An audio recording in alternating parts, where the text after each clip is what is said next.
Good evening, everybody. If you guys don't know who I am, I'm Derek. I'm the director for the Downtown Improvement Board.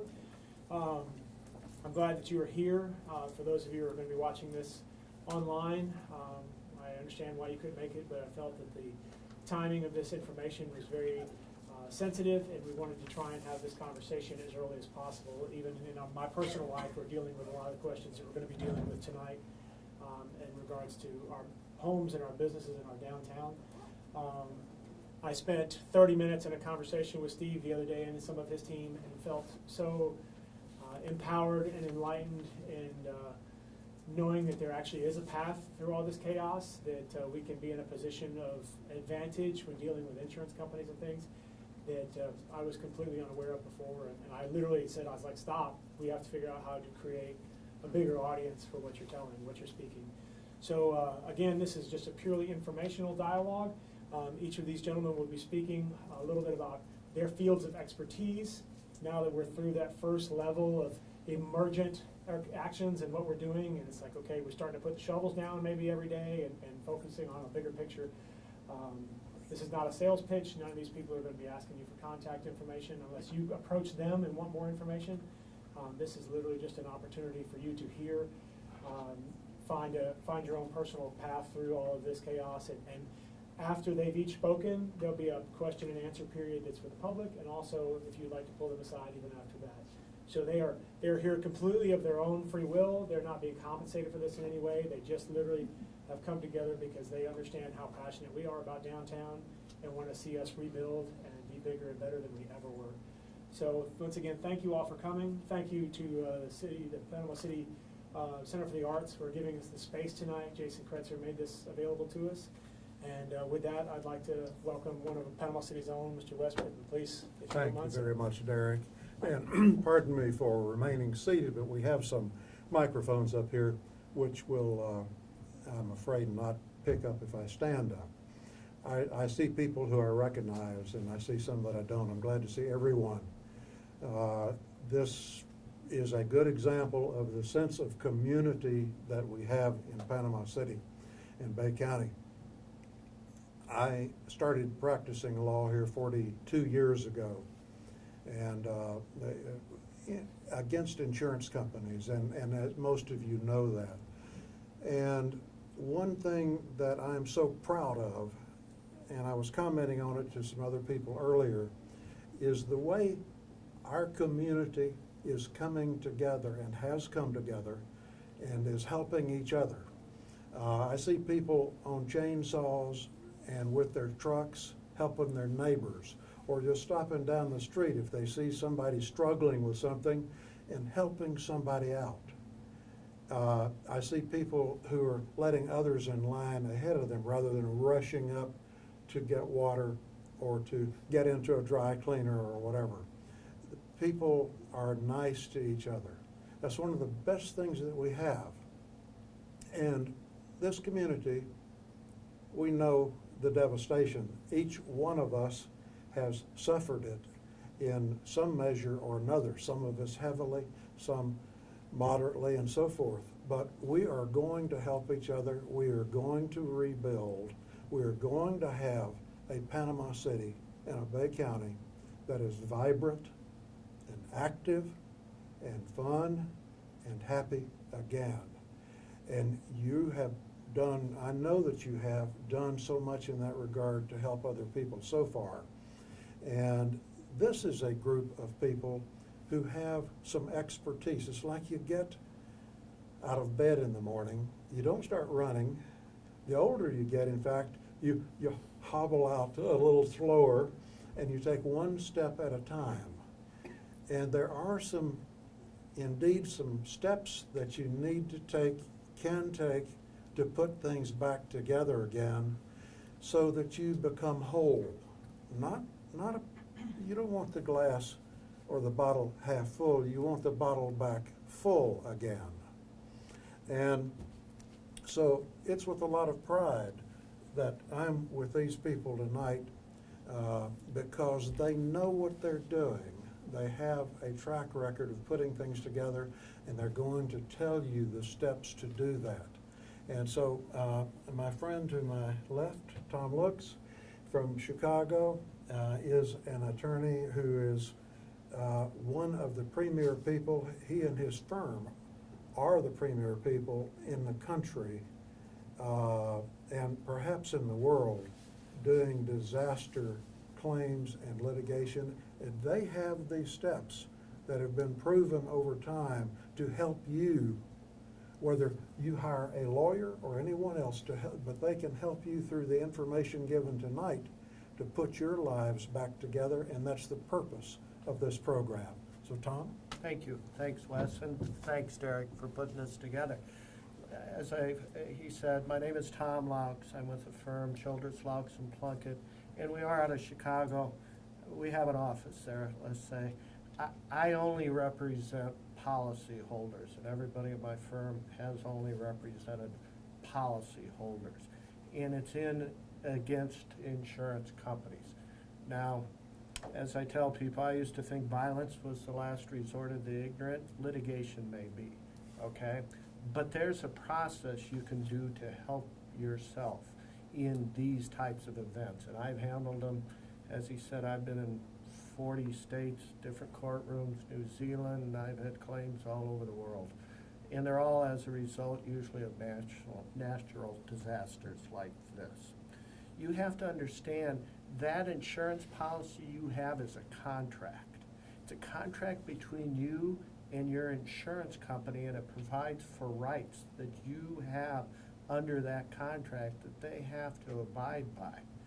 Now, if you're like most, you've never looked at it, you don't know where it's at, you haven't read it, but it provides for terms that you have an obligation to meet right off the bat. They're called post-loss conditions. You have to know those. You have to report your claim. You have to protect your property. You have to be able to provide information to the insurance company in support of your claim. So you have to be active. You have to be your own advocate in doing that for the insurance industry. And it's not easy because you're trying to recover, you're trying to work, you're displaced from your home, they have you at your weakest point. And I don't mean to be cynical, but I've been doing this 35 years, and it's gotten harder against insurance companies over the last, since the late 1999, in there, late 1999, early 2000. The industry was revamped to make claims harder. But you have an obligation, and I can tell you to put your claim together as fast as you can, because the first in sometimes are the first paid, because that company ends up with a stack, that adjuster. And you're going to see people that come to you that are called independent adjusters, or they're adjusters, and they say, well, I'm your adjuster. They are not your adjuster. They are there on behalf of the insurance company. They are IAs or in-house adjusters. They are not representing your interest. You have to represent your interest, okay? And you have to be able to put forth the claim, and that's difficult. Another important thing, this is not like what you see in a liability type case. Because it's a contract, they have an obligation to pay money to you what they deemed owed, and you don't release them for that. So you can ask for money. My roof's missing, it's clearly damaged, I have coverage, advance me money so that I can get started on this. And you don't sign a release. Anybody ask you for a release, you should be turning them in, because it's a contract. You paid them a premium, they're supposed to provide coverage, okay? So don't get confused that I have to have all this done before I can get dime one. That's not true, okay? So you want to put together your claim, whatever it may be. The first thing you want to do is try to get your policy. Find your policy, determine what your limits are, what your rights are, or give it to somebody that can help you do that. Because there's obligations under that policy you have to meet. Another one you worry about for residential is a short time period in which to do that, which is the statute of limitations, which limits your rights if you go past that time. Hopefully they'll extend it here by the governor maybe, but we'll see. And that policy defines all the terms that you live by, but they need to live by them too.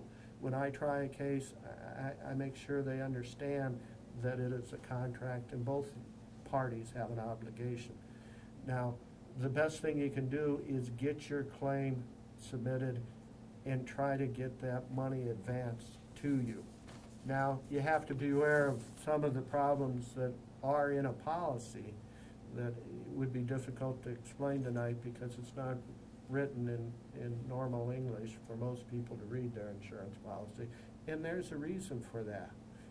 They wish to make it gray because their interpretation is what they like to live upon. And it is not necessarily the correct determination as to how the policy actually applies. So that's an important thing you have to understand. So if you do not be afraid to question what's being told to you. The objective for most insurance companies is they're overwhelmed in this situation as well, okay? They do not have enough adjusters out here to handle the losses, period. They never do. They can't. They're not prepared for that. They'll go out and hire that independent adjusting company who will provide them with 1,000 adjusters to come out. Those guys and women are here for a short period of time and then they're gone, and a lot of times you don't see them. Or that independent adjuster will come out and tell you he's going to or she's going to do something for you, and then that goes up the ladder, it gets rejected, and that person is no longer here anymore to support what they told you they were going to do. So you have to put together your loss, and there's a way to do that. You can hire experts to help you with that, evaluate your damage, and you want to be able to evaluate all damage, okay? And in instances like these storm events, you will not realize how much damage actually occurred. You may still have a building standing, but then in 3, 5, 6 months realize your windows are leaking. That's from wind. Your storm door leaks, wind. You had water that your roof lifted and came down. I still had a building, looked good to me, but you start seeing marks on your wall. That's water that's come in through a roof lifting. And these guys will talk more about that. So, you know, getting your claim in is important, but understanding you want to fully assess all the damage you have as a result of it.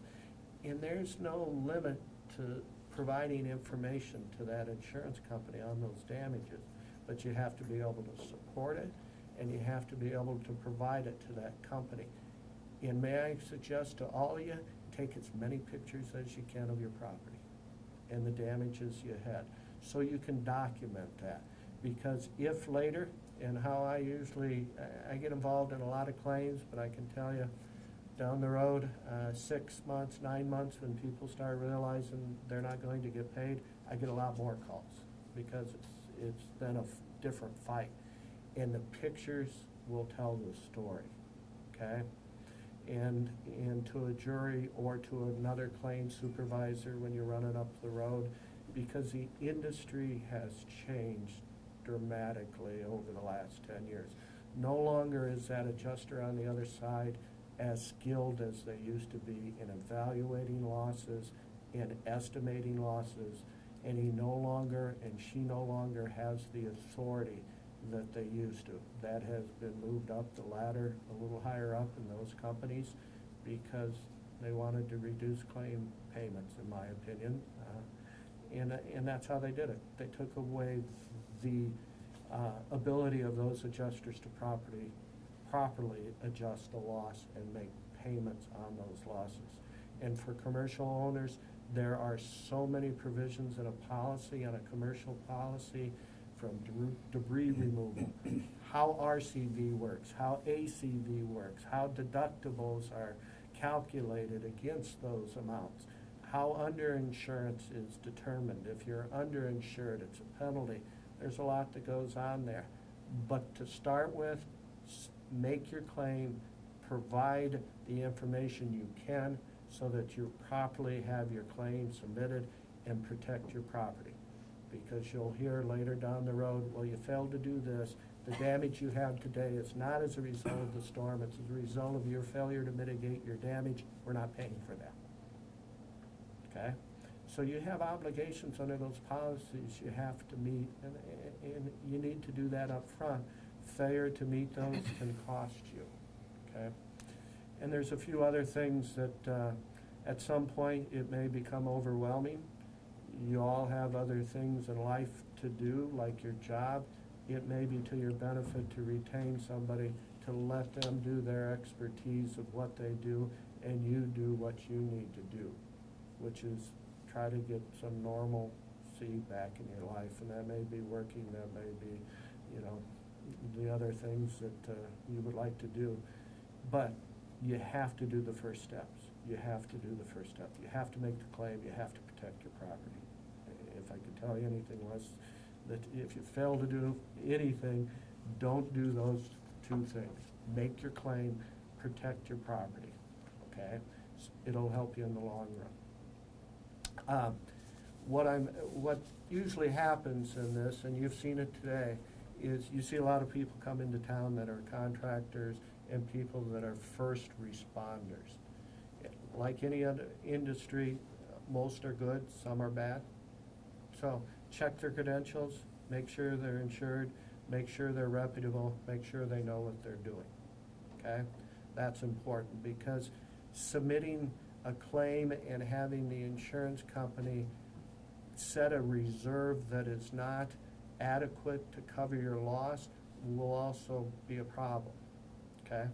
In that insurance companies have to have proper reserves in order to be properly capitalized, in order for them to be proving that they can pay for the losses they have. So getting somebody to increase that reserve later down the road is difficult, okay? So you want to make sure you get them to understand all the damage you have, and this is only a portion of your loss, so that the reserves are appropriate. Also, like I said, you're going to see a lot of people, and maybe you already have come by you and seek, you know, the right to represent you.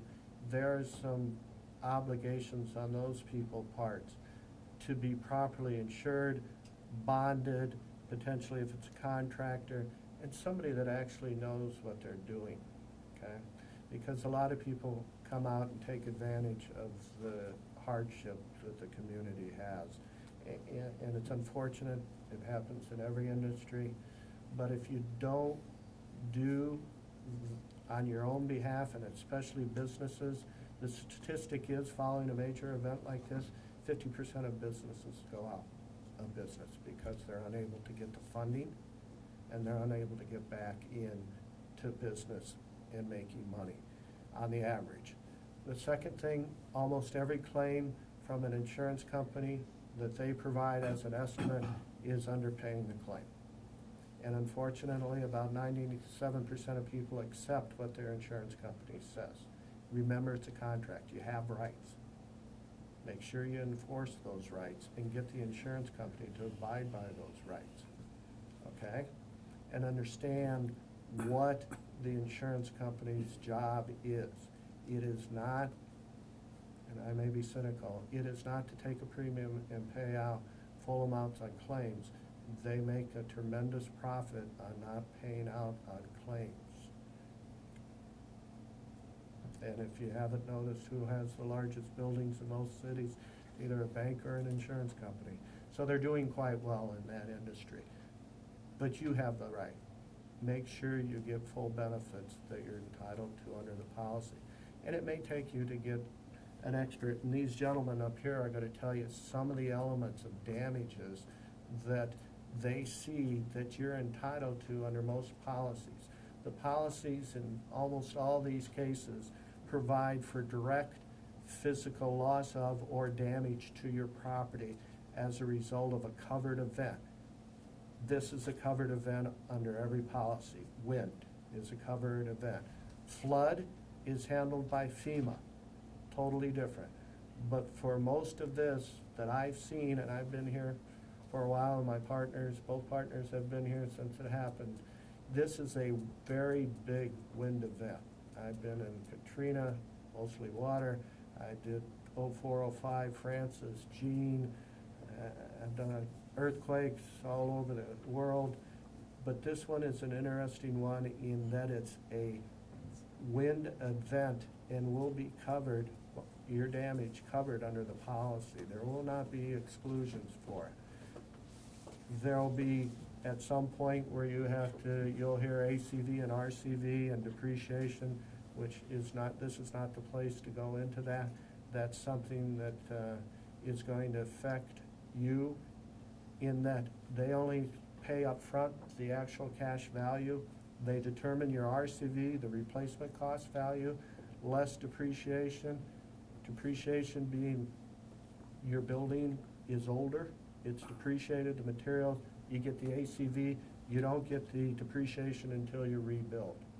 That depreciation that they determine is not by a formula, it's not by any scale, it's a put a finger in the air, they'll say it's 30% depreciation, 50%, whatever. There's no formula for that. That's an element. You want to get as much ACV as you can in order so you can rebuild to get your depreciation. So there's things like that in the policy you're going to face, and it's going to be overwhelming for a while. But remember, there is an end to it, and if you are active on your own behalf and documenting your loss, you will get paid potentially at some point. And when I say potentially, it's unfortunately, I'm very busy in this, and because I handle claims, but I also handle litigation, and it's gotten harder, as I've said. But be vigilant, be your advocate, gather your material, and seek help when you're over your head, please. Okay? I'd like to introduce a couple of, first I'm going to start with Steve Selleck here to my right, who's an individual that's been in more storms than I have. I've been in a lot, and Steve does this all over the country, and he does it from a standpoint of actually day one, first responder, coming in immediately after an event. As soon as it hits, Steve is usually there, and has seen a lot of this type of devastation. And you have a lot of devastation here. This is one of the biggest wind events I've seen in a long time, I can tell you, maybe since Andrew. So, Steve? All right. It's interesting. I got in this business in 1989. Went to school for architecture and engineering, ran a big commercial contracting company, later on opened up and ran a public adjusting company. But I was passionate in the pre-planning of before disasters happen. So TJ was partially correct, but we actually come in 3 days before a storm because we're aware of it. Following a fire, an explosion, we're usually the day one on the scene as soon as that call comes in. Before the storm, we do have fire captains on reserve, medics, USAR trained personnel to anchor down and ride out the storm. For the facilities, the critical care facilities that we work with the facility engineers that are on staff that are going to hunker down through the storm with us, and also make sure that whatever their pre-plan is, making sure everything's in place, everything from pumps to shrink wrap crews, power, fuel, mitigation, whatever needs to be done to be staged just outside to be able to pull it in, because you cannot afford downtime in those type of situations. Here's the reality of it. I can't tell you how many times since Andrew I've seen hurricanes, I've dealt with fires, I've dealt with explosions, not just in the U.S., but also overseas in different countries for different clients. The ones that took time planning, it was easy to execute the recovery plan. Most people don't want to think about it because it's something like an illness or death, and it's like, yeah, I don't have time for that, my life is busy. Then you're caught off guard with the storm, and now you have nothing but time to try to figure it out. And it's hard to execute it, because the last thing that you want to do, and this is what I always say, it's a company-wide saying among us, is we don't shake hands while standing on top of rubble. We don't do that with our experts. We don't do that with our engineers. We don't do that with anybody that we work with. It is extremely difficult, and there's too many things that have to go through a vetting process, and a storm is not the place to do it. not for a company like ours. The damage is done. No matter how much you don't want to deal with it, you have to think calmly, clearly, understand what you're dealing with. I see people that are in a hurry to clean up and start doing all kinds of demo, and I got to clean up and I got to get my life back to normal. And actually, all they're doing is actually hurting themselves and not better positioning themselves properly. Properly photographing and documenting your entire property, and I'm not taking just pictures, but if you have a drone survey done of the property, all the sides of it, all the interiors, open every drawer, photograph and document everything. Because once the cleanup begins, that stuff is the only evidence you may have at a later date, like TJ had expressed. It's interesting because the statistics used to be 1 in 4 businesses never recover after a major disaster. Over the last 10 years, that's increased to up to 50%. Those are the national averages. What's changed? What has changed? So if you start to drill down into how the processes are being handled from the other side, understand there's people that say, well, I work on the preferred insurance company's list. Well, if I have a heart problem, I'm not going to call my insurance company and tell me what specialist they want me to go to. I'm going to go do my research. I'm going to do my due diligence. I'm going to find that cardiologist that's on this side of town who's got a reputation about healing the process, not bandaging it. So Ken's going to talk a little bit more about the environmental process and the importance of that type of stuff. But the insurance companies typically prepare their estimates of what they think your damage is in a format called Xactimate. Xactimate is an insurance type software that has unit pricing for the zip code here. Many times they don't take into factor the increase in pricing that's going on right now due to material, labor for roofing, and all types of other stuff, and the resources being a lot scarcer and hard to come into this area. But when you get that document, what you're going to want to do is you're going to want to have a third-party expert or get a second opinion from a coverage expert, an attorney who could look at it with their team of experts. Many times firms like theirs will hire us to go through and look at the cost analysis of it, how it was determined, to make sure everything was included. Is it roofing? Great. Has anybody crawled up into the attic and see if there's plywood separation between that and the framing? Is the roof to wall connections fractured? Is the building has it been racked? You know, has a structural engineer looked at it and ran lines on the entire building? What is the true extent of damage? Was there a forensic site-specific weather report put together by a meteorologist, one of the best in the country, and there's a few that are really good, but the best guy that I've seen is out of Fort Walton Beach, ex-Air Force. His resume is incredible. They put those reports together. A structural engineer takes that, interprets that based on how the building is designed and where the fail points are at. The windows are rated for this, roof is rated for this is what the burst was, this is how long this wind was blowing, this is the direction, here's what's going on. If it's a flat roof system, you may need to get a bell chamber pull test done to it. You may want to moisture map it. You may want to get a thermal imagery done as far as a drone imagery of it. You'll want to see what is the extent of damage and then prepare a property damage scope and cost repair report to reflect those damages. It's also critical on the environmental, so it's not just moisture mapping, but it's tying it into the roof aspect of it. Did it come from the roof, or did this water come in from the windows? Did it come in from the roof penetration through a pipe jack and then run across here and come across there? So using all the proper instruments from thermal cameras to things that run the bacteria counts on it, all that type of stuff to properly put a protocol together, there's the proper steps to recovery. And after handling over 14,000 claims, there is the right step, and then there's the step that's what we call muddied water, when someone tried to do it the best they knew how, and by some misinformation, and they Googled it, and this is what it told them to do, or they watched some YouTube video. It wasn't, you understand, there's a proper method to this process, to the road recovery. I don't want to miss anything, so I'm kind of going through the stuff.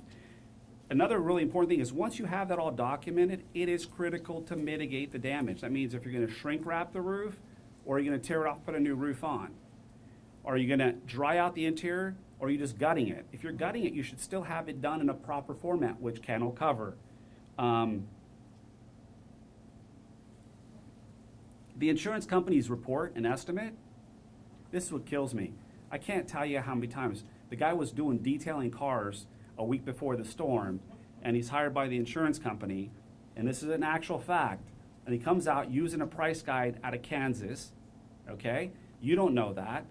I had to go backtrack on the number and the zip code that he used to bring the pricing down, and in that process, his experience, he had 3 days of training of how to use the software, and that to him was the Bible.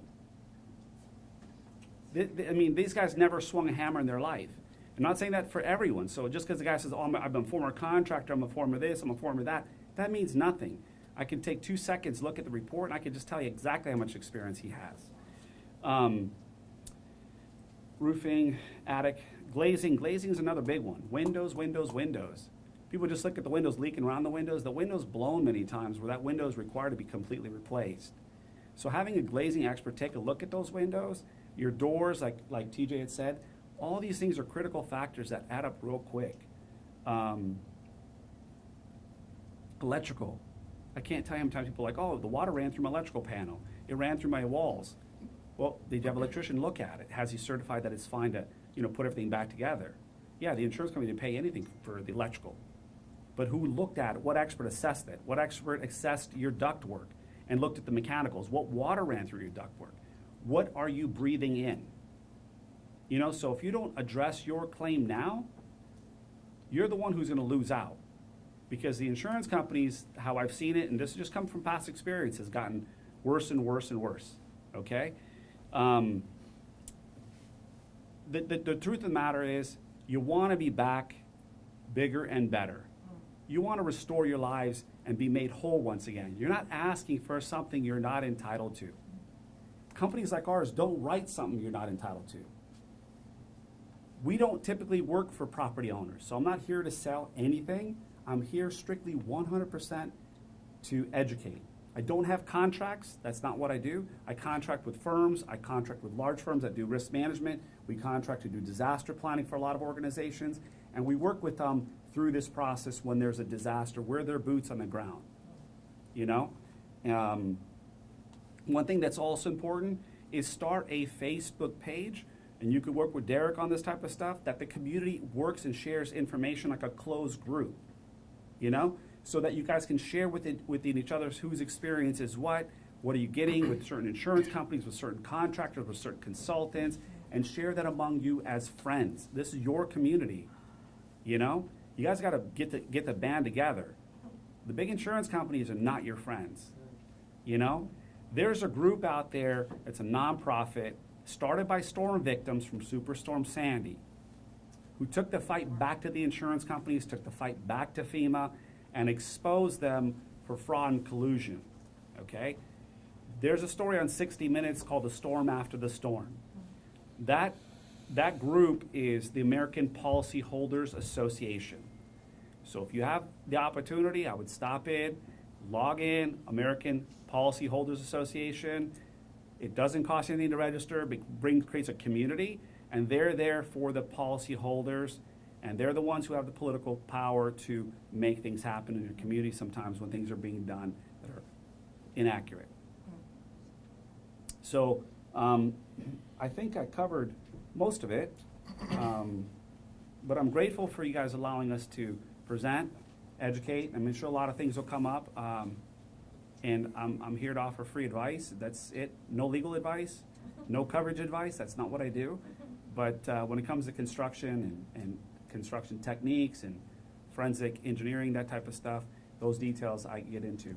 So that being said, I'm going to introduce you to Ken Ciders. He's from Panama City, one of the best of the industry as an environmental consultant. He speaks around the country at the different conferences and educates restoration companies and restoration contractors, many of them that are out there. Some work for the carriers, some work for the policyholder. Like I said, you can't serve two masters. Wow. You can count on them to speak the truth. One of the best environmental consultants I've ever worked with, and happens to be right here out of your backyard. So that being said, Capstone, Ken. So hi, my name's Ken Ciders, and I'm the owner of Capstone Environmental. I'm a local boy. I went to Highland Park Elementary, Mowat, Mosley, and Gulf Coast. I raised my kids here. This is my home. And frankly, it's become personal. We lost our home like so many others of you. And now the storm has come here. I've traveled all over and do this, and now it's personal. So what do? We are very much we are very much the dog that watches the hen house. Someone in here has had this experience.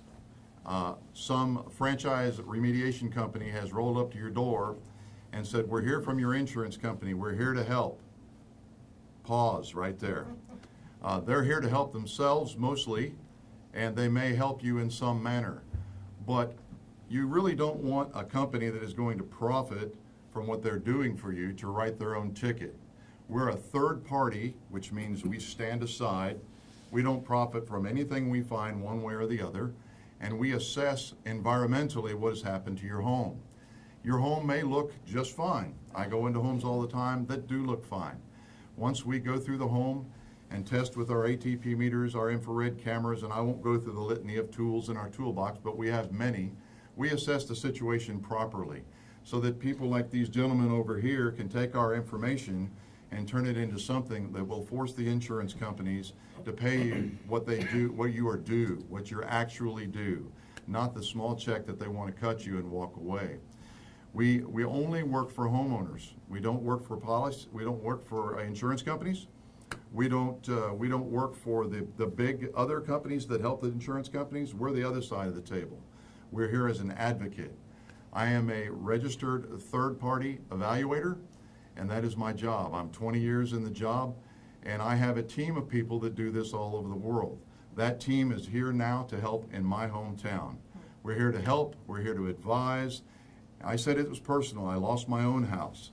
So I'm here really to help rebuild the community. We do this all over, and we travel all over, and now we've come home to help home. I will tell you that we write scope, if you will. In our business, it's called protocol. The protocol tells the environmental remediator, the company that comes to clean up, it tells them where the problem is, what the problem is, how much of a problem it is, and what to do to fix the problem. Everything we do comes out of a set of documents called Standard of Care. It's the S500 and the S520. This is a peer-reviewed document accepted by insurance companies, legal people, and everyone that's in this business. It is the Bible, if you will, of our business. We quote the standard. If the standard says this must be done and we find that condition exists in your home, we're going to write a report that says this must be done. Perhaps the insurance company doesn't want to replace a room that they'll call minor damage, a little wet. Well, what we know is that that's over the standard that the standard states, and now it's conducive to, we'll pick one, fungal growth. We know because of our experience that in 3 weeks down the road, once the insurance company has written you that check for, name a number, $5,000, that now you've got a $50,000 mold job through your whole home because you didn't realize what the real problem was. So hiring an expert to be on your side of the table for an environmental issue is exceptionally wise. There's no downside to it at all. And you'll find that whatever you might pay that person in that company, there are others, of course, besides us, whatever you might pay them pays you off in spades because we're the ones who go into the home and find what the true problem is. And then we help gentlemen like these gentlemen by giving that data set to them so that they can turn it into money for you so that you can be compensated. So we're here to help. I'm here to field questions later. That's the long and the short of it. I'll just mention to you again, this is my home. And I'm just like you. I'm suffered loss, but I'm ready to rebuild. And I'll just give you hope. I've seen it happen all over the world. If you stick together, if you help your neighbor, if you're wise and consider your steps one at a time, you'll come out of this better. We'll have a better community than we had before. We'll have an opportunity to rebuild. Old things will be washed away and new things will be built up. And when we talk about the storm, and believe me, we will all talk about it as a date in our life where things changed. We'll talk about it later where they changed for the better. Thank you. Thank you. So I want to add something. He's in the thick of it.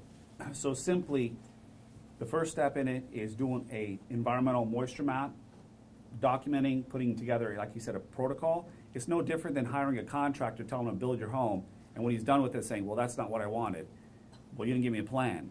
So someone coming in just saying, I want to remediate into our gut and dry, we're going to get it all remediated, we handle it all. And then they're like, oh, I have a guy that'll clear it too.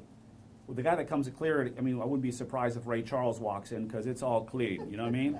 So an actually independent third party, because that protocol defines what needs to be removed or what can be dried in place, what chemicals to use, what containment looks like, everything. Once that's done, that restoration company follows that protocol. They come back in, clear those areas, or write them a punch list to have it cleaned.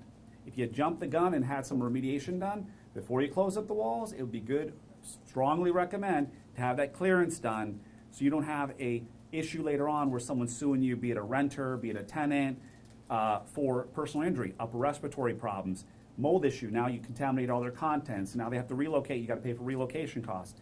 I mean, it could be a lot of different things, and it could be a problem when you go to get new insurance. I want to see the documentation of how you remediated. What did you clear? Where's the certificate? You know, oh, we're not going to insure you. Oh, well, let me send out one of my experts, and the expert comes up and writes up a whole correction thing. You're like, well, I put everything back together. Walls are damaged, plywood is buckled, and it's separated. The shear value is not there no longer. A lot of different things that can come up. Critical to get the protocol written, restoration properly done, and the clearance done so you have a certificate. So if you go to resell your house, you're not diminishing the value of property, and you have something to show that will stop any personal injury. Well, not stop any, but let's say at least put a roadblock there that can divert a potential personal injury suit. So wanted to add that. So Steve, to that point, thank you for bringing me back around, because it is a bit emotional for me, and that's the truth. So I just want to say one more thing about that. We live in Florida. In Florida, you have a thing called owner's disclosure when you sell a home. You're going to have to disclose this happened. What's going to happen when the realtor on the other side of the table says, I'm going to need your clearance letter? If you don't have one of those, that is an incredible bargaining chip for the other side to say, well, we don't know if you ever cleared it or not. And I'll just tell you frankly, in our industry, that sort of thing, it's like the lowest cost you'll ever pay for any service. But if you don't do it, it is a key thing. Well, where's your clearance letter? Well, we don't have one. Well, then in that case, we're going to have to knock X amount of dollars off this deal. You don't want that. That's ridiculous. Not to mention, you may lose a buyer if you want to sell, if you don't have a clearance letter. And so Steve brought me back around to the end of the process where it's all clean. And I went in there, or one of my team members went in there. We've done the research, we've tested again, and we give a certificate of clearance. That goes on top of the owner's disclosure should you ever decide to sell. And it's like a get out of jail free card, if you will. So I'll leave it at that. And along those, why that is important on the scope end of it, to determine that it is properly remediated, because they used a word that I don't use, mold. Because mold isn't covered under your policy.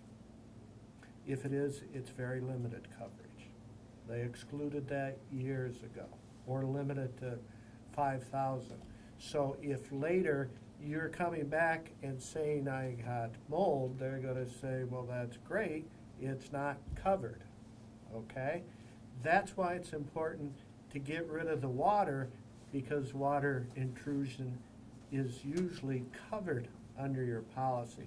So you don't want to create a problem for yourself 6-9 months later when it's summer hits and it gets hot, and mold takes water, food source, and temperature to grow. And when that happens because you did not get a proper scope and remediation of that water, you're going to be out of luck when it turns to mold. So that's, there's pitfalls in those policies that you have to be aware of. So, like I said, get the policy. It'll tell you that. Sorry. No, please, that's a good point. Let me address that particular issue, because that kind of is the issue. I know that there are people sitting in here tonight who have that problem, and you're wondering, well, what do I do? So we talked about the standard, the S500 and the S520, these two standards by the IICRC, an internationally recognized organization. Water is covered. You just heard that. Water is covered in our policy.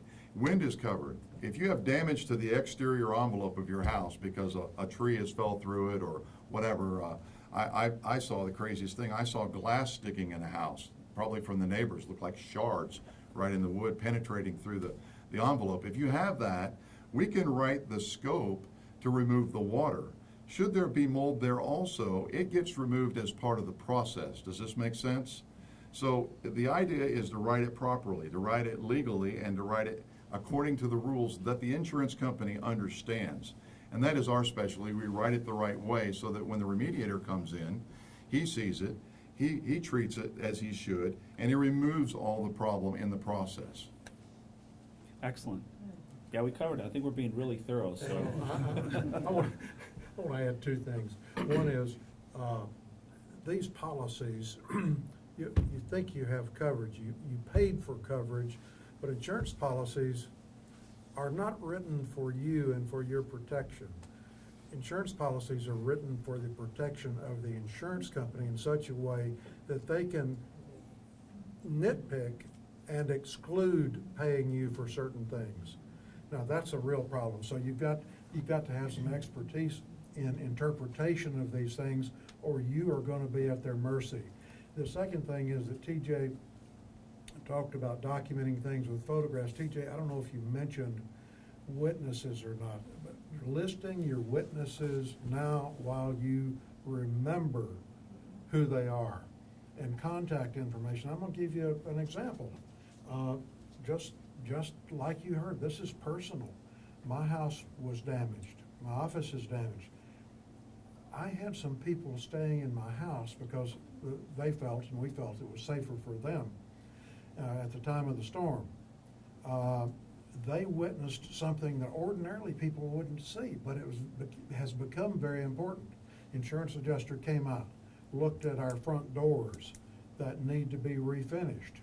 Well, it's more than refinishing. Those doors need to be replaced because water was actually coming through the doors themselves. They offered us $150 for the refinishing.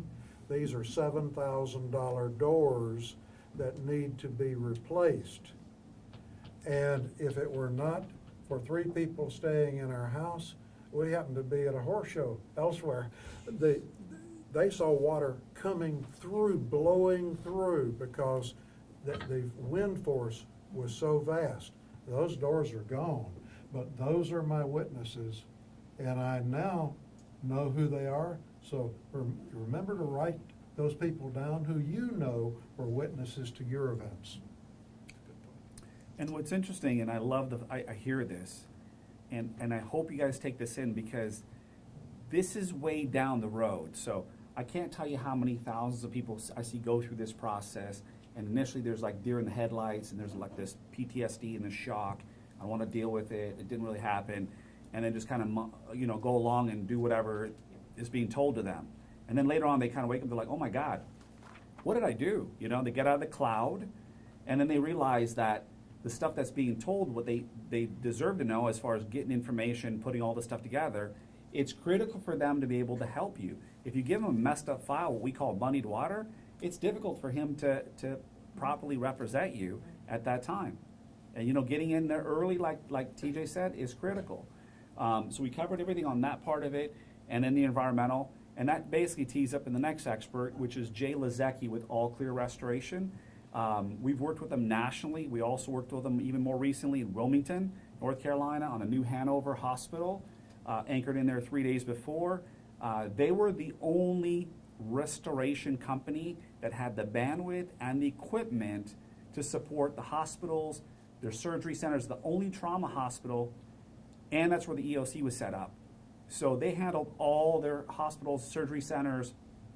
They did, how many surgeries did they do? 600 a day. They did, it was like a large amount of surgeries that the place stayed powered up. They brought in the fuel, they brought in the manpower, they brought in the mitigation teams, the roof blew off a huge section of the hospital, flooded it. People were catching water, setting up swales, so the shrink wrap crews weren't on the roofs, they were on the inside. And I won't get into a lot of details, but let's put it this way. The hospital lost in business interruption about $59 million in loss of business. And it could have been substantially more.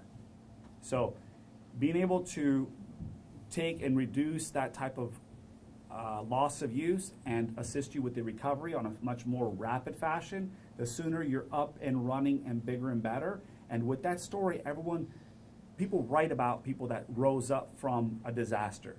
They don't write about the people that laid down and became victims to the insurance companies. They're off to the next storm. And as you go into Thanksgiving and Christmas, the adjusters that first came out are storm adjusters. They're gone. They reseat a new adjuster. They reseat a new adjuster. 3 months down the road, you think you're about to wrap it up, all of a sudden, new adjuster shows up. The tactics and the games that are played to wear you down is going to really have an emotional effect on you. If you want to know how the game is played, you should read the rules of how this game is played. There's one side. You want an all-star team on your side to get that ball across the goal line. There's a book called Delay, Deny, Defend.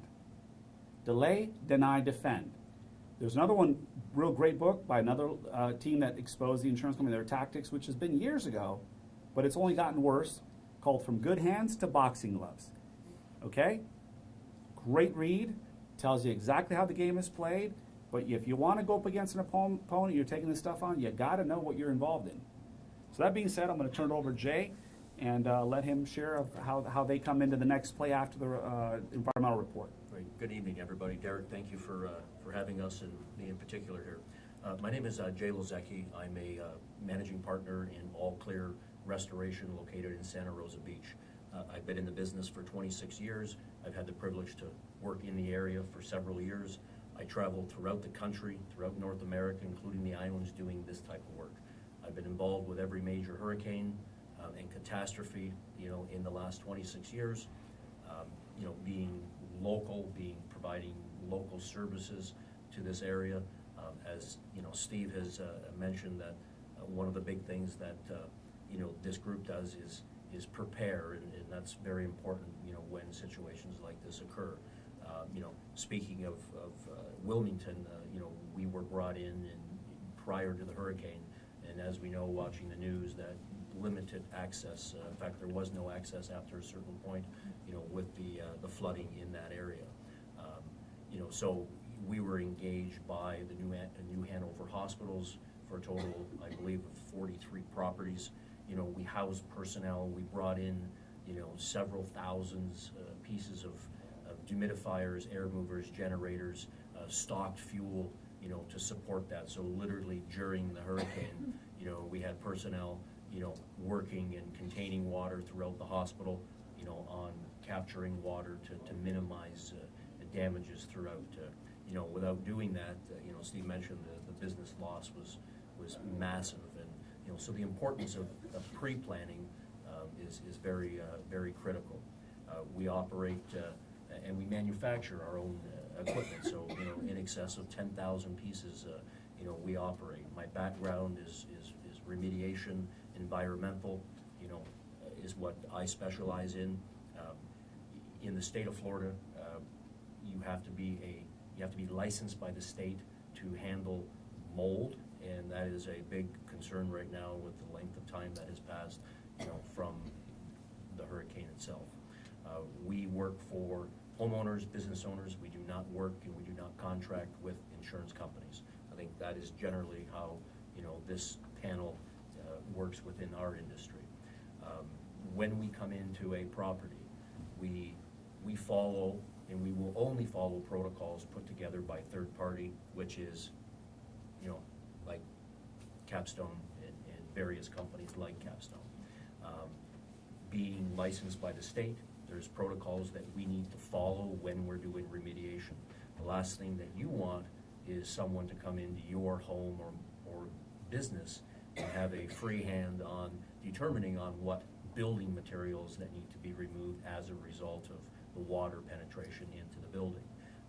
I witness it here on a daily basis where, various contractors have had they're in working and there's no protocol. There's mold everywhere. There's floors and walls and sheetrock being torn out, and it's being done by general laborers, with no control, and then the asset owner, the building owner, homeowners, at the end of the day get this massive bill with very little documentation, with no supporting documentation. And as my colleagues have mentioned here, it's all about proper documentation, photographs, and supporting that in order to present your claim and recovery of expenses that have been incurred as a result of this situation. So when we go in and do this work, because of being licensed by the state, and anything over 10 square feet in the state of Florida, you have to be licensed in order to complete and remove moldy materials. Ken, you can confirm that, but Absolutely. we're 100% That's correct the with rule. that. Yeah. So we will not commence with that work. We rely on a protocol. We follow that protocol. Ken has mentioned that our industry standard and what we follow, the Bible, is the IICRC S520 and S500. That is what, there's literature in there, and anything that I get with my background, we can comprehend and we understand and we follow that based on those guidelines. Anybody in this room can Google those protocols from the IICRC. You can purchase them, and they're a very good tool, to reference. And if you follow that, at the end of the day, like we do, the end result is leaving a building owner, a homeowner, with a building that's been properly remediated, cleaned, and dried. The biggest thing that, we see over time, and I can't stress this enough, there is so many buildings and homes in this area where, sheetrock is coming out and building materials are being put back in, and the structure itself is not dry. And 6 months from now, we're gonna have buildings that are gonna start rotting from the inside, and new materials are gonna start to grow mold. And that's a whole nother situation which is gonna become very problematic, especially if you're sensitive, asthmatic, and, indoor air quality becomes a problem.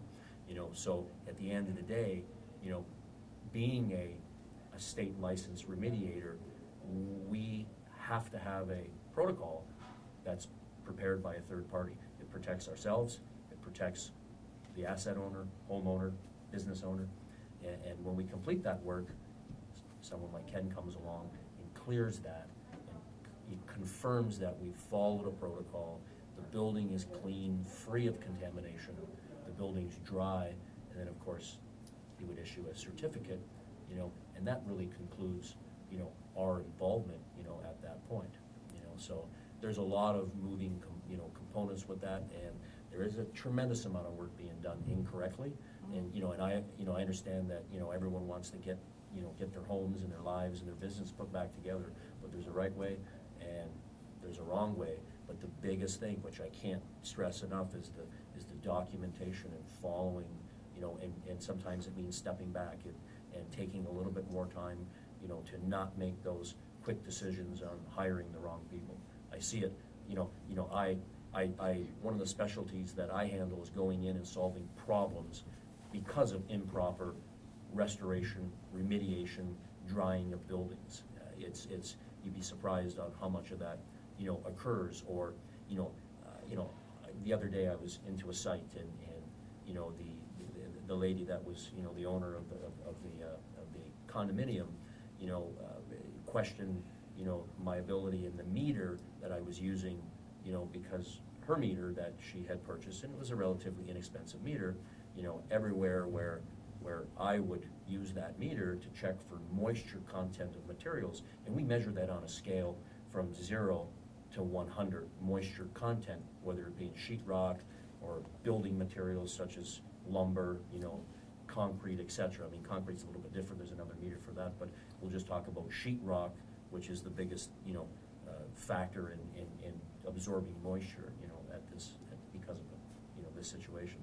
And where I would take a reading that was 9%, 10%, 12%, which is not alarming, and there's not any issues that would come because of that. And everywhere where she went, she was reading 69, 79, 80%, and she was of the opinion that her whole building was completely saturated and every piece of sheetrock needed to be removed. And I said, would you mind me having a look at the meter? And the meter was set on sheetrock, but it was locked in what they call relative humidity, which is the moisture content in the air. So when she would put it on the materials, everything was reading 70%.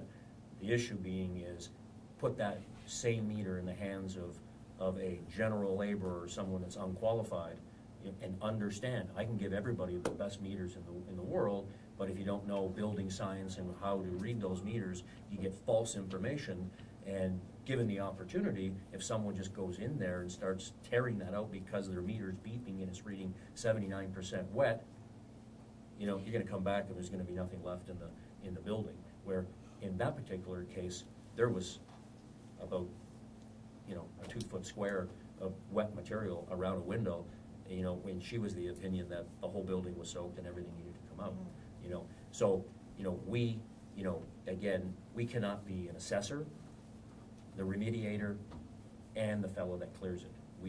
We are the remediator, and we rely on outside sources to determine, and it protects the homeowner, business owner, on the actual materials that need to come out because of this incident.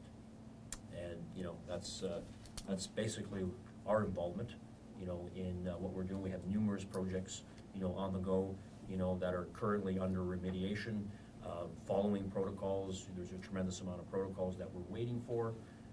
You know, so, you know, being local to the area in Santa Rosa Beach, you know, I mean, this is gonna be a long process, and, you know, we're here to see it through to completion, so.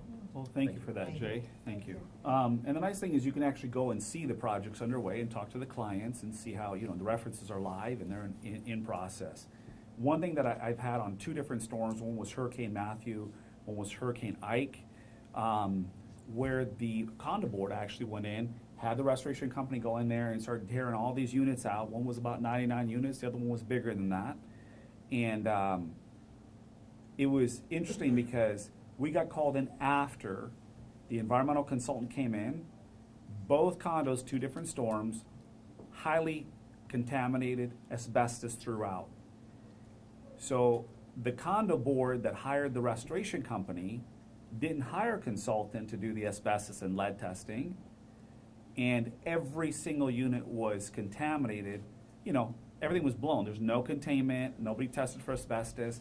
And now the unit owners that were in and out of their units, the workers that were in and out without any type of protective gear, the exposure was massive. So taking steps that are proper just protects you in so many different ways. So I've seen disasters happen after the disasters, even with the best of intentions, just not knowing sometimes what to do, you know? For some, I don't know the policies you have or what type, and usually not in residential, but some commercial policies have benefits available for claim preparation.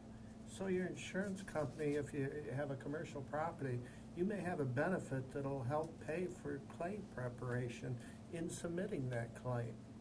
I keep going back to the policy, but those are the rules of the game, you know? So, you know, knowing that, and even if not, identifying the proper scope and the amount of the damage, you'll far be ahead of what it will cost you for somebody to do it right. That recovery will far be more than the cost you had to pay to have it done right, I can tell you, in addition to being the right way to do it. So, sorry, Steve. No, excellent. So that being said, I also want to turn it over to Lou with LCM. He's a structural engineer, one of the best and the most seasoned in this state. A lot of people don't realize the extent of damage to their property. They simply see it as some sheetrock and I fared well. It's almost like that accident wasn't so bad. Then later on you find out that you got some serious injuries and internal injuries that you're ignoring. So knowing what is the true extent of the damage to the building, it's worth having them or anyone of that capacity come out and look at it. And it's interesting because the insurance company, I can't tell you how many times I've had property owners say, oh, the insurance company's sending out an engineer. Oh, that's great news. Great news. They're sending out an engineer not to properly, and this is, it's a paid opinion. I just have to say it like it is, okay? I've seen more skewed reports come from the insurance companies in this field and the engineers that have grown disproportionate to the need of them. Adjuster comes out, all of a sudden an engineer's coming out. The engineer's not coming out to do an assessment of your property. You should be choosing your engineer who's impartial, not being paid by the insurance company to come out there and render and give you everything that's really damaged, okay? You should have your own structural engineer that you hire, make that person the engineer of record, let them offer a peer review. Again, I'm not instructing you guys on policy or coverage. I know, I'm just Okay. sharing that if it was my own house, how's that? There you go. If it was my own house, that's how I would do it. So, He's saying that there's some limitations on who can interpret a policy in the state, and that's limited to lawyers and public adjusters. so that being said, I'll turn it over to Lou. So my name is Lou Midlam. Can you hear me in the back? Good. President and owner of LCM Engineering. I'm out of Fort Myers. I'll get into that a little bit later. I specialize in existing buildings, restoration, repairs, and in this case, reconstruction. I've been through about 10 hurricanes altogether over my 25 years here in Florida. Prior to that, I worked on everything for about almost 20 years. Worked for large engineering firms, designing everything from outhouses to nuclear power plants to hydroelectric plants, hydroelectric dams. The outhouse is a silly story.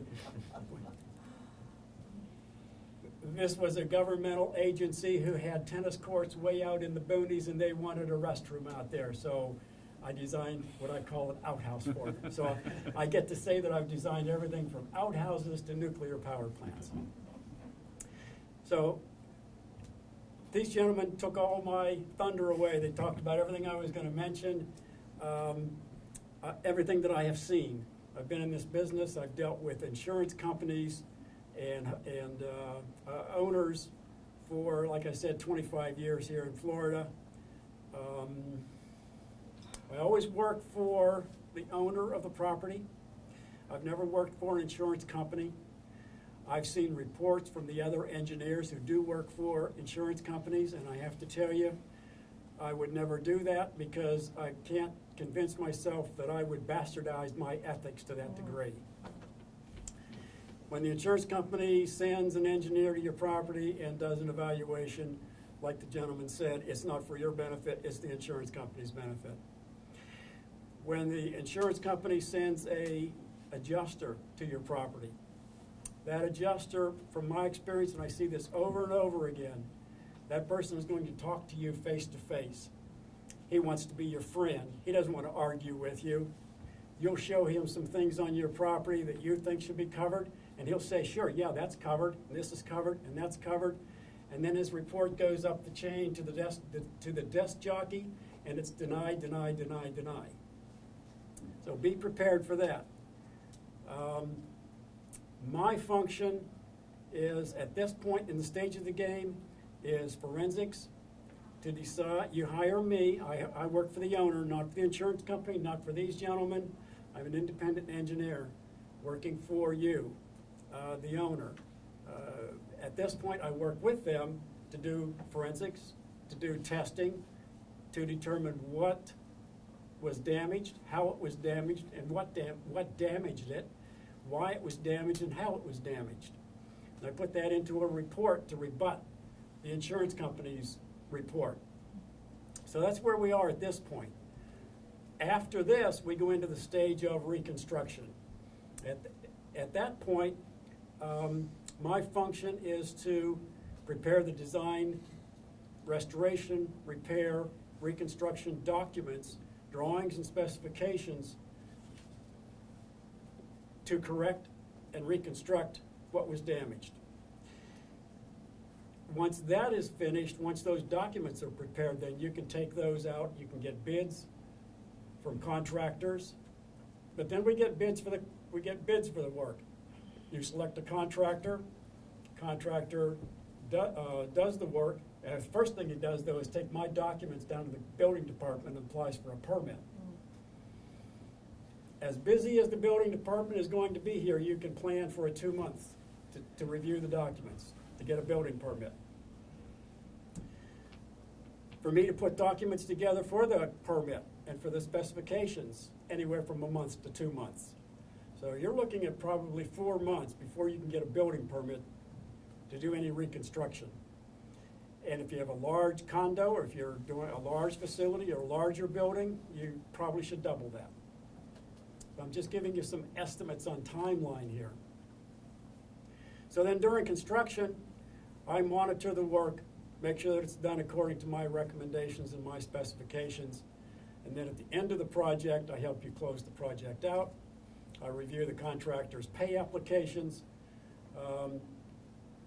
make sure the permit is closed, and those kinds of functions.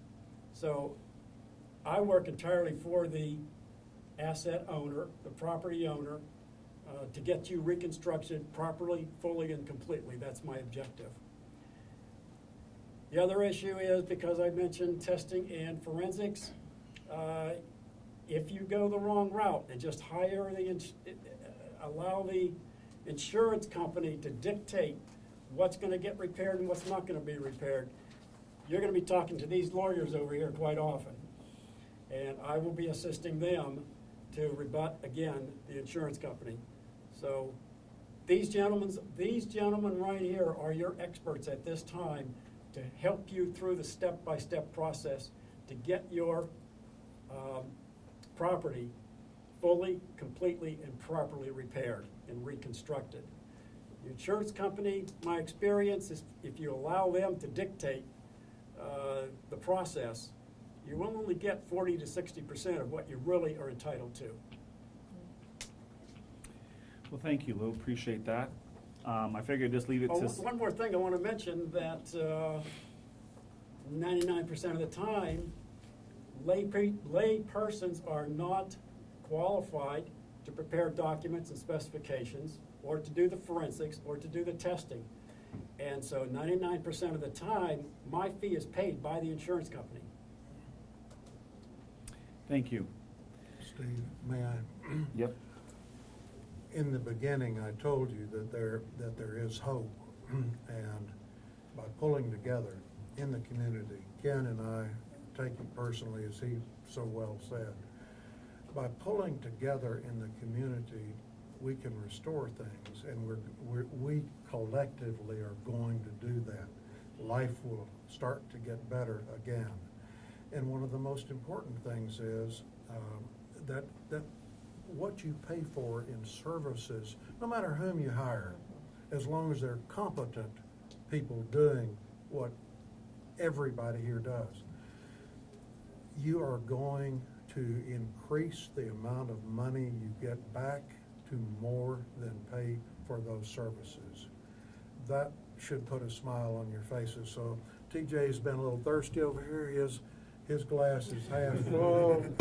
Steve's is full. Which would you rather have? I'd rather have Steve's. Help yourself. Help yourself. Yeah, so just, it's an education. It's, for you guys to have some takeaways, some extra knowledge as to the road to recovery. Again, it's not to sell you. I got nothing to sell you guys. Just strictly came out. Derek asked us to grab everyone. Everyone's really busy having to pull these guys out of the field. So I was grateful that they were able to take the time, because there's these hours, every hour, it's like pushing out reports, and it's volume right now. So they took time to educate everyone here, just so that you guys know, as you guys move forward, get educated. I wouldn't recommend reading the S500, S20, or policies. Really boring. Okay? There's a lot of other books I'd rather be reading. But yeah, it's a necessary evil in some levels to understand what you're going through.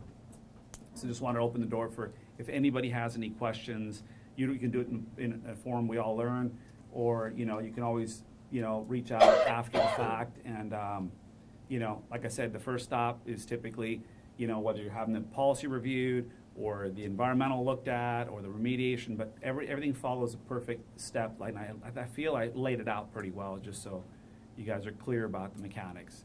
And it doesn't have to be scary. It's just, think calm, think clearly, and when you make an educated guess, you're on the road to recovery. And if a whole community thinks the same way and moves systematically, you guys as a group, be it a Facebook group, be it a network group, however it is, stick together, because that information is going to make you guys that much powerful. It's hard to break. It's easy to break one at a time, but it's hard to break an entire group that's put together. So thank you for that. Thank you. Thank you. And use, if you have a problem, Steve gave you one, the APA, the Policyholder Association, but you also have elected officials, okay? And it's an interesting dynamic with insurance companies and elected officials. You have seen, and one of the first things they come in, insurance company, is the PR you see on the TV. We got you covered, we'll take care of you, you're in good hands. That's a programmed response to every disaster. So if you have a problem with somebody that you're dealing with, you have politicians that you voted for and need your vote next go around, and you need to make that clear to them that this is not the way I should be treated as one of your constituents. And that carries something with the insurance industry, okay? More so than you may think. And it will carry something with that politician the next time you see him or her. That, you know, I elected you. You should be helping me. So they are an important cog in that wheel to go to. So don't lose track of that one either. Sorry. I just want to add to that Mayor Brodnicki is actually holding a meeting in this very building on the 26th at 8:30 in the morning. That is another follow-up, not with this same panel, but it is Brodnicki and some of the other members of the city of government are having a similar kind of roundtable discussion in exactly that vein. So I just got that email a little while ago that has been approved and is going to happen here. So you might want to mark your calendars for that very much. And I am not making an opinion that they are or are not helping you, but I'm just telling you they are a source for your benefit and should be, quite frankly. Okay? Thank you. Anybody? If you have any questions, even if you think it might be silly, please ask, because there's a lot of people that are interested in this video content or the recording of it that couldn't attend tonight. So you might be asking a question that somebody's going to be asking themselves down the road. Like I personally have questions about my policy, but I'll wait until afterwards. How late is too late? Oh, sorry. No. How late is too late to claim? Is it policy driven? Is each policy different? To make a claim? Yes, sir. Yeah, it is, you're fine today, okay? You know, Florida enacted a number of years ago following, you know, actually a time period for, you know, there was condo associations making claims 4 years after Francis and Jean, which they found to be a little excessive. But in the situation you're in today, you are well within the time period for making notice of a loss. Not a problem. Oh, go ahead. Tom, I was just wondering how you felt about these public adjusters. Where do they fit in? That's an interesting question. And I'll be, try not to be too diplomatic I get a lot of business from public adjusters. I'll be honest with you. In that they set out for claim percentage to try to, you know, for a percent of the recovery, help you. They can interpret a policy and try to estimate the loss. As in all industries, some are better than others. They all have to be licensed in the state in order to be acting as a public adjuster. Some of the problems with the public adjuster industry is the inability to properly determine the scope and the amount of damage. Some are known to take what we would call the low-hanging fruit. You know, here's a quick estimate using Xactimate, and Xactimate is, as we were told, is a program that helps to estimate damages. It's theoretical. It's not necessarily true to what a general contractor or a contractor would charge you to do. It's theoretical. So some tend to not assess the damage properly and take the low-hanging fruit and think that you're covered. Some overinflate it, thinking that I ask for more, I'll get less. We're in a good spot. And some are good at their job. So it varies across the board on that. So I'm not going to say, you know, maybe I was diplomatic on it. But, you know, some are better than others in it. Is there a place for public adjusters? Of course.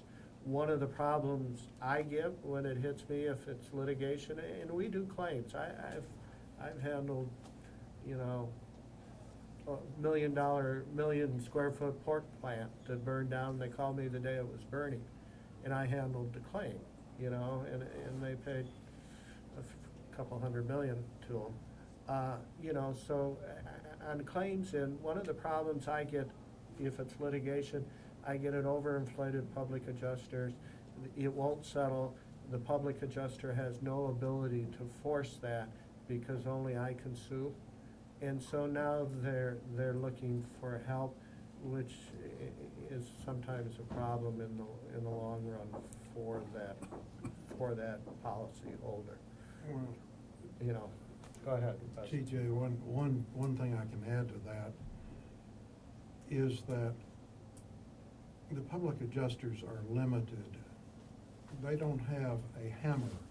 The hammer that lawyers have is, and the insurance companies know it, is that lawyers can file suit.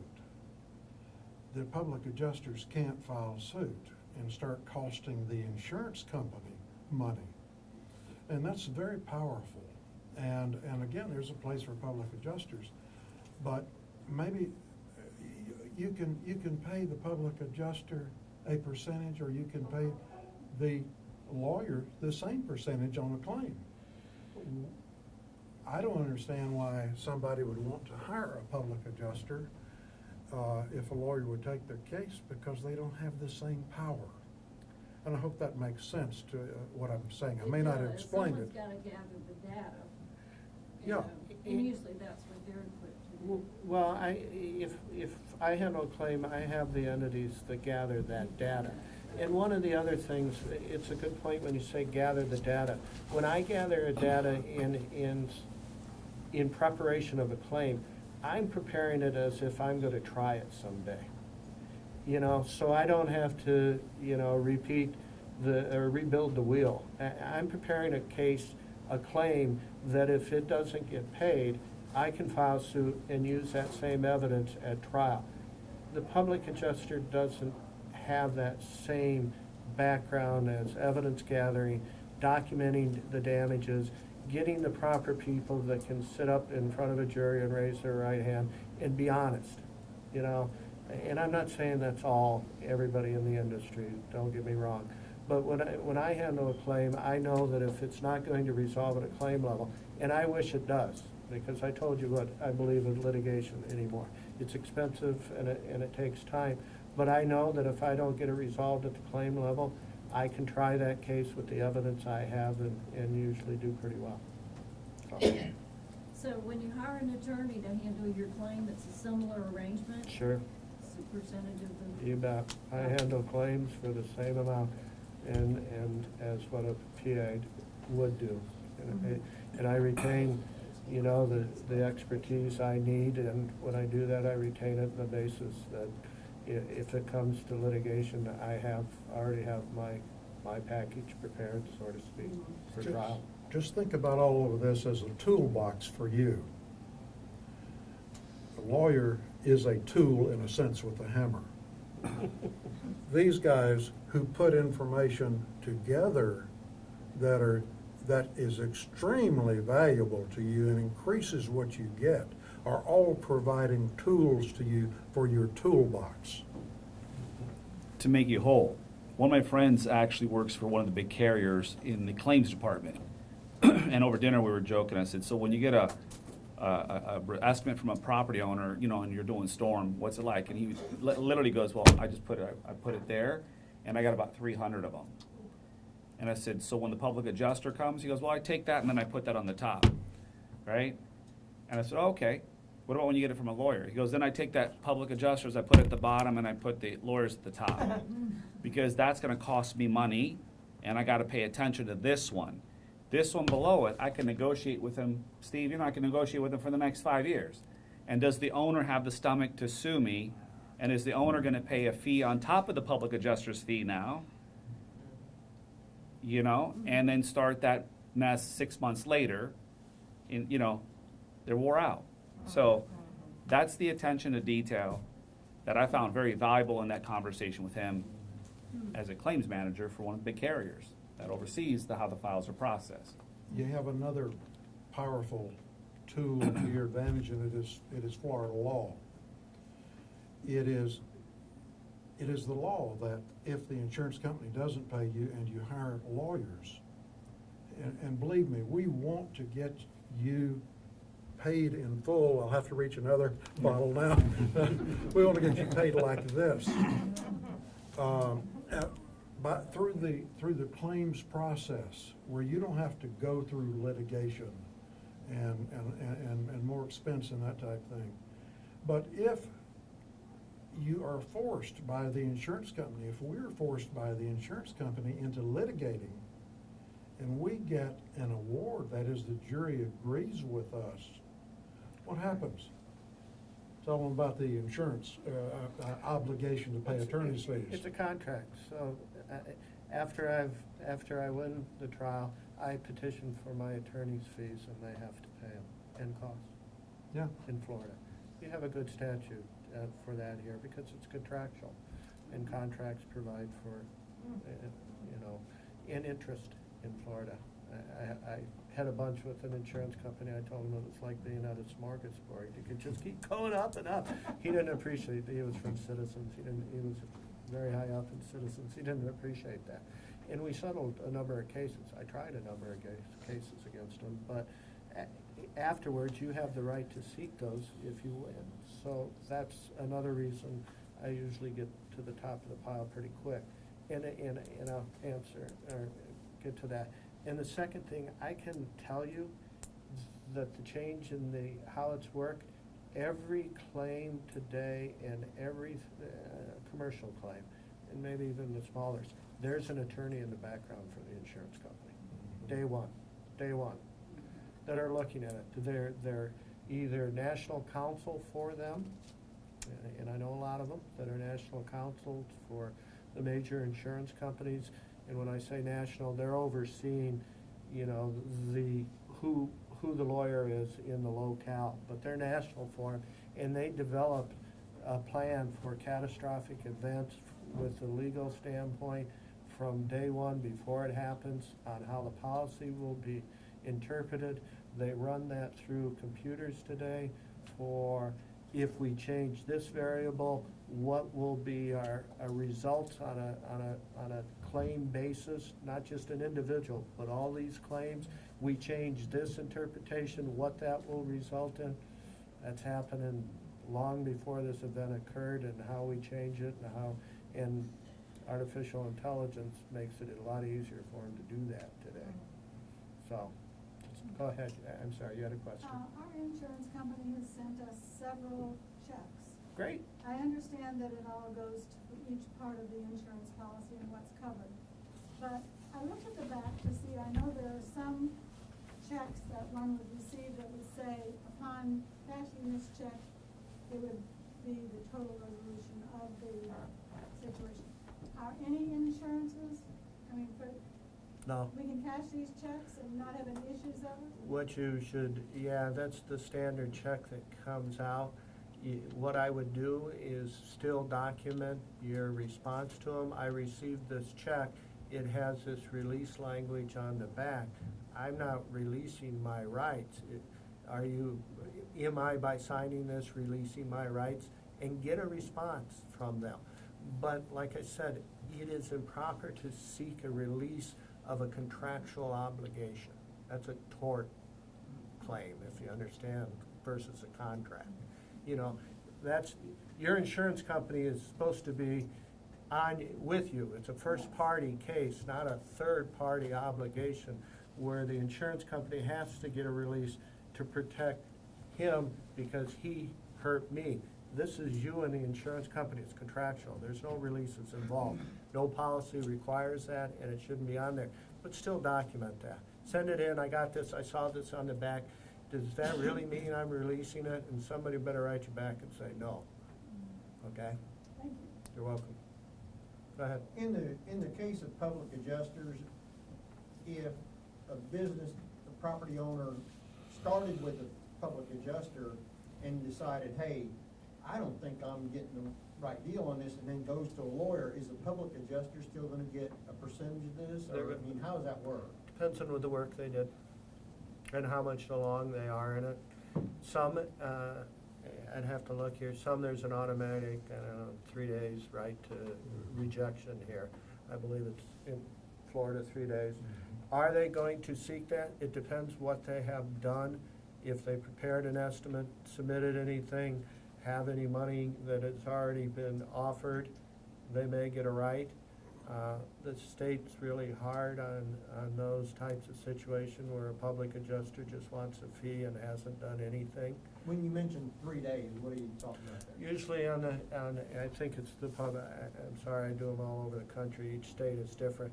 Under a public adjuster's contract, and it should be in there, that if you wish to rescind the contract, you have 72 business hours potentially, and I'd have to, I apologize, I'd have to look up Florida's public statute. I think that's correct. You know, so you have an automatic that it's no good if you do it within 72 hours. A lot of times, these people who do a little bit of work aren't gonna take the time to make a claim against anything that somebody else finishes. It's just too time consuming to do that as a practical matter. And at other times, if a public adjuster starts the work, does more than just a minimal amount of work and wants a part of the fee, then that adjuster and the lawyer will work out a pro rata share of the same fee, not an additional fee above that. He may have done, or she may have done work that I need. And if I need it and it's useful and provides value, you know, I make arrangements for that. Yeah. So, depends on what they have done, so. Anybody else? How do insurance companies deal with people that are not licensed to do the work? In other words, I know a sheetrocker who's sheetrocked for years. I would trust him with my life. Okay. And now I want to know, can he be paid? Because I don't have an official business receipt. I can Okay. construct one, but. Well, you're talking something, here's the reality. You can take your ACV money, your actual cash value money, and go to Vegas. You don't have to repair your property, okay? If you do that, you won't get what is called the holdback, that depreciation, because most policies provide, we'll pay you the ACV, which is the replacement cost if you have that type of policy, less depreciation equals actual cash value. You get the money, you hire somebody, they don't care who you hire. You hire somebody, you do the work, you submit that it's completed for the amount that the insurance company indicated they pay, they'll pay you the holdback. So they're not concerned about who it is that you're doing. The only time that comes into play is if they have something and they don't believe that contractor's price and they're out after them, and they'll turn them in. And I've seen them turn in contractors. Your issue in that case will be the building department. Correct. The building department requires permits to do the work. Right. And it has to be done by licensed contractors. So the insurance isn't, I've seen them turn in, contractors for interpreting policy. They can't do that. It's an unlawful practice of public adjusting. I've seen insurance companies go after guys like that, some contractors, so. I heard that we are now in a certain phase of the post-hurricane, and the building people are only giving out certain kind of permits, and then there'll be another phase in this, I don't This is know. about demolishing a building. Oh, demos? Yeah. Yeah, I don't know, but yeah, you have to get it, in most places, you have to get an order allowing you to demo, and maybe. Yeah, you have to, If you get if you're doing temporary dry-in or remediation, that doesn't require a permit from the building department. If you demolish a building, that requires a permit, and you need a permit to make permanent repairs. And is there a certain time, who would know whether there's a certain time frame, in this recovery process of when those will be? At this point, we're in the remediation So phase. still, okay. Yeah, I don't believe the building department has issued any reconstruction permits yet. But before you go demo, make sure you document all your damage and make sure your insurance company is aware of it, because if you demoed your property before they have the right to investigate, they're gonna say, sorry, Yeah, don't spoil your don't evidence. spoil, it's called spoliation. And so you gotta make sure you place your claim and get them out there and let them investigate. And if you're planning to demo, give them notice of that and say, I think it's a total, you gotta get out here and look at this place, cause I'm gonna get it demoed in 14 days, you better show up. So now you're putting the burden on them to come out there and look at the place, so they can't say they were prejudiced by your acts. Would you be forced by the city then to demolish it within a certain period of time because of health hazards or safety hazards? That's up to the building official Building makes that official. determination. You bet, that happens. Nothing wrong sometimes with getting a demo order issued by the building department, though. I have a Because question for, that tells you how much your damage is. Yes.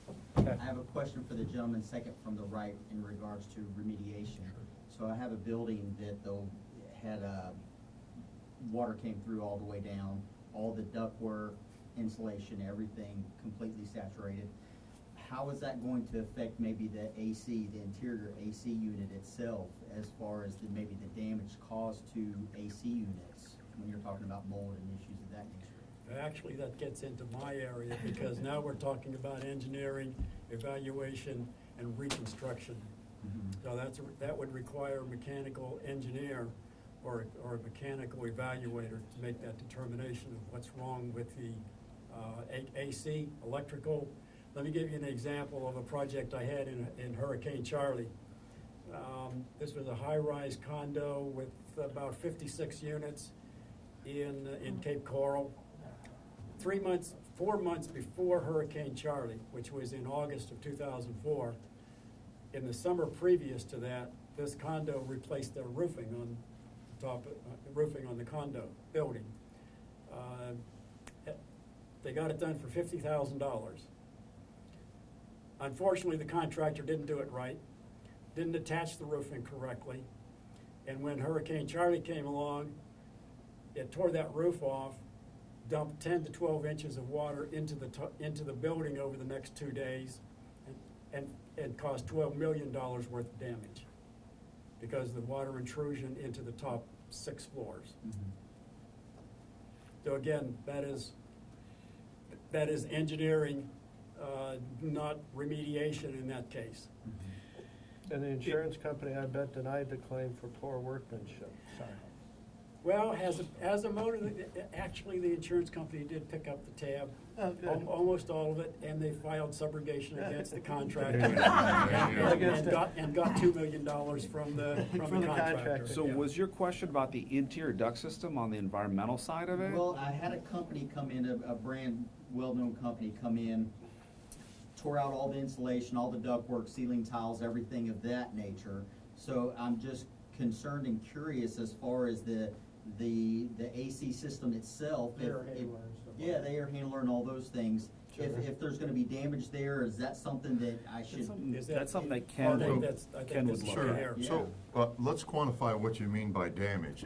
If damage is physical, then we're talking about what Lou said. But if damage is an environmentally compromised unit, Correct. then most likely the answer is yes, but the only way to tell how big an apple is look at the apple. So you need to have someone come in and assess it environmentally, someone who's a third party who doesn't stand to gain or lose anything by the answer. And that's an easy answer to get. Okay. Yeah. Well, once the insurance company comes back with a price, is that the time when I should hire an attorney? Potentially. And somebody that knows what they're doing will tell you that I can't help you, or depending on what the property is and the amount of your coverage, sure. There's nothing wrong with that. But the problem with that, and Steve's gonna hit me here if I don't, is identifying the amount of the loss up front gets you further than waiting for them to make their small offer, because of the reserves, of the background that they have to do, the reserve setting that they have to do. Usually if you get in somebody involved expertise early, they more than compensate for that percent that may be taken by identifying the proper scope and the amount of damage. I can tell you, you know, and I wanted to, it's funny, going back, I won't tell you how they changed the industry, but it used to be insurance policies specified what they would cover. They were specified policy. We'll pay for X, Y, and Z. We won't pay for that. Then somebody, and I'm sure it's public relations, said, we'll call it an all-risk policy. We cover everything, but, and then they excluded it all, okay?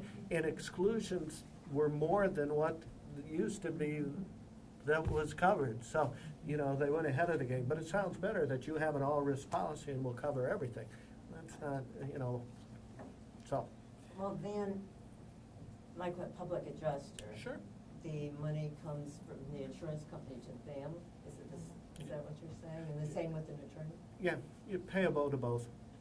So if I hired you. Correct, it would You come. would be paid by the insurance company? No, I would take percentage on your recovery of what I do, and most times it would be, like I said, with proper, the scope and damage, I'm gonna cover what you have to pay me, so. Okay, thank you. And getting a second opinion is always the prudent thing to do, right? So the carrier comes up and they put their cards on the table and this is what we have. Yeah. Second opinions are always good. Well, that's what I In was my asking. opinion. Yeah, and I only, in this industry, I started out, and I know it's personal to these guys because they work here, it's personal to me as well, because I decided to help people. I take it on its success, you know, overseas they call it a success fee instead of a contingency fee. I like that better. You know, I take it, if I win, I get a percentage. If I don't win, I get zero. Of the recovered amount. Correct. And if I don't win, I get zero. And overseas, they call that a success fee, which, you know, it's probably like calling it an all-risk policy. You know, it sounds better than a contingency, but, you know, it's a success fee that we take. Thank you. You're welcome. Thank you. I Anybody want to else? thank Derek also for really bringing the community together. You know, everyone's busy, they're dealing with a lot of stuff. And for him to put that outreach out there, there's leaders that arise in disasters. And just want to acknowledge Derek for taking the time to put this all together. So I thank you for that. I'm just grateful you guys have committed to coming today. I mean, like I said, 30 minutes of talking to you,